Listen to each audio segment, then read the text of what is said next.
Parliament கூட்டுக்குழு தலைவர் பொறுப்பிலிருந்து PC சாக்கோவை நீக்க முடியாது என்று லோக்சபா சபாநாயகர் மீரா குமார் திட்டவட்டமாக தெரிவித்துள்ளார்.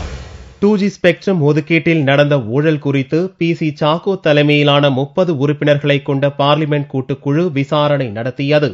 கூட்டுக்குழு சார்பில் சாக்கோ தயாரித்துள்ள வரைவு அறிக்கையில் 2G ஒதுக்கீட்டில் நடந்த முறைகேடுகளுக்கு அப்போதைய தொலைத்தொடர்புத்துறை அமைச்சர் ராசா மட்டுமே காரணம் எனவும், பிரதமர் மன்மோகன் சிங், நிதியமைச்சர் சிதம்பரத்துக்கு எந்த தொடர்பும் இல்லை என்றும் தெரிவித்துள்ளது.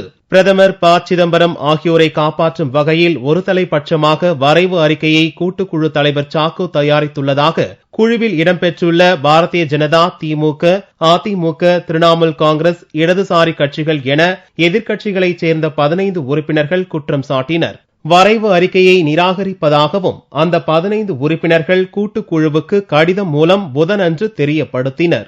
அதோடு கூட்டுக்குழு தலைவர் பொறுப்பிலிருந்து சாக்கோவை நீக்க வேண்டும் என லோக்சபா சபாநாயகர் மீரா குமாருக்கு கோரிக்கையும் வைத்தனர். அதற்கு பதிலளிக்கும் வகையில் சபாநாயகர் மீரா குமார் கூட்டுக்குழு உறுப்பினர்கள் அனைவருக்கும் தனித்தனியாக கடிதம் அனுப்பியுள்ளார். அதில் கூட்டுக்குழு தலைவரை நீக்குவதற்கான விதிகள் சட்டத்தில் இல்லை என்றும், அதனால் அவரை நீக்க முடியாது என்றும் கூறியுள்ளார்.